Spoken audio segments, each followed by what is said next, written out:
కార్తీక పురాణం 22వ అధ్యాయం. పురంజయుడు కార్తీక పౌర్ణమి వ్రతము చేయుట.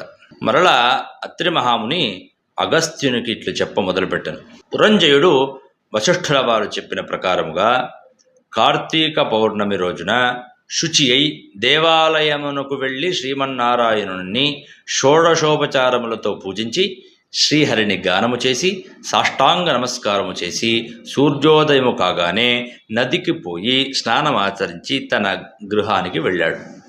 అట్టి సమయంలో విష్ణు భక్తుడు అగు ఒక వృద్ధ బ్రాహ్మణుడు మెడనిండా తులసీమాలలు ధరించి పురంజయుణ్ణి సమీపించి, రాజా, విచారింపకు, నీవు వెంటనే చెల్లాచెదురయ్యున్న నీ సైన్యమును కూడదీసుకొని యుద్ధ సన్నద్ధుడవై నీ శత్రురాజులతో పోరు సల్పుము, నీ రాజ్యము నీకు దక్కుతుంది అని దీవించి అదృశ్యుడయ్యాడు.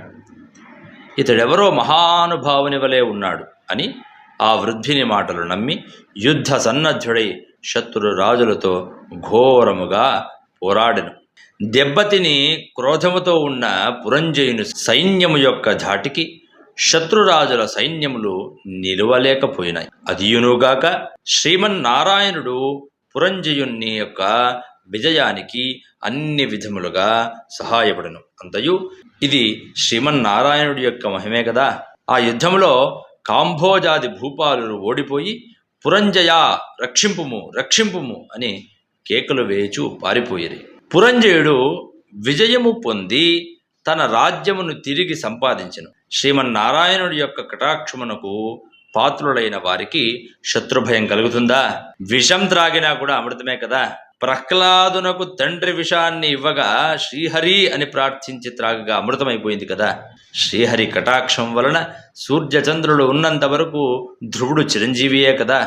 హరినామస్మరణ చేసిన వారికి శత్రువు అనేవాడు కూడా మిత్రుడైపోతాడు కదా. అధర్మము ధర్మముగా మారుతుంది. దైవానుగ్రహం లేని వారికి ధర్మమే అధర్మమవుతుంది. త్రాడు పామై కరుస్తుంది. కార్తీక మాసమంతయు నదీ స్నానమునరించి దేవాలయంలో జ్యోతిని వెలిగించి దీపారాధన చేసినచో సర్వ విపత్తులు కూడా పటాపంచలైపోతాయి. అన్ని సౌఖ్యములు సమకూరుతాయి. విష్ణు భక్తి కలిగి శ్రద్ధతో ఆ వ్రతాన్ని ఆచరించేటువంటి వారికి ఏ జాతి వారైనా సరే పుణ్యమందరికీ సమానమే.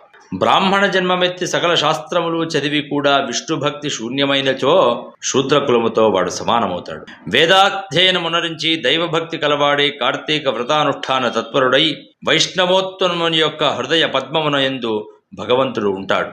సంసారం అనేటువంటి సాగరాన్ని ఈదడానికి మనకు ఉపయోగపడే సాధనము దైవభక్తియే. జాతి భేదముతో నిమిత్తం లేదు.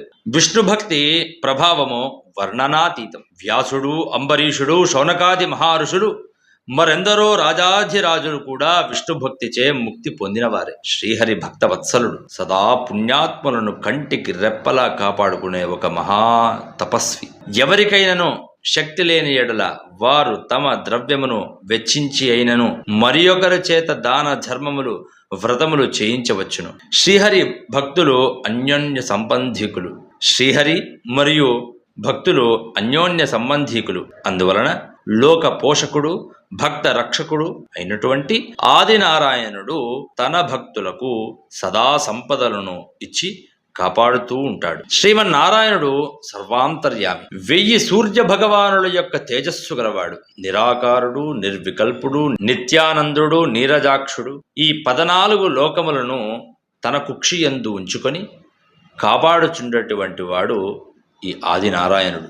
అటువంటి శ్రీ మహావిష్ణువునకు అతి ప్రియమైన కార్తీక మాస వ్రతమును భక్తి శ్రద్ధలతో ఎవరు చేయుదురో వారి ఇంట శ్రీ మహావిష్ణువు లక్ష్మీ సమేతుడై వెలయగలడు. ఆ ఇల్లు సిరి సంపదలతో కలకలాడుతుంది. కార్తీక మాసములో శుచి అయి పురాణ పఠనము చేసినచో పితృదేవతలు సంతోషిస్తారు. వారి వంశమంతయు తరిస్తుంది. ఇది ముమ్మాటికి నిజం.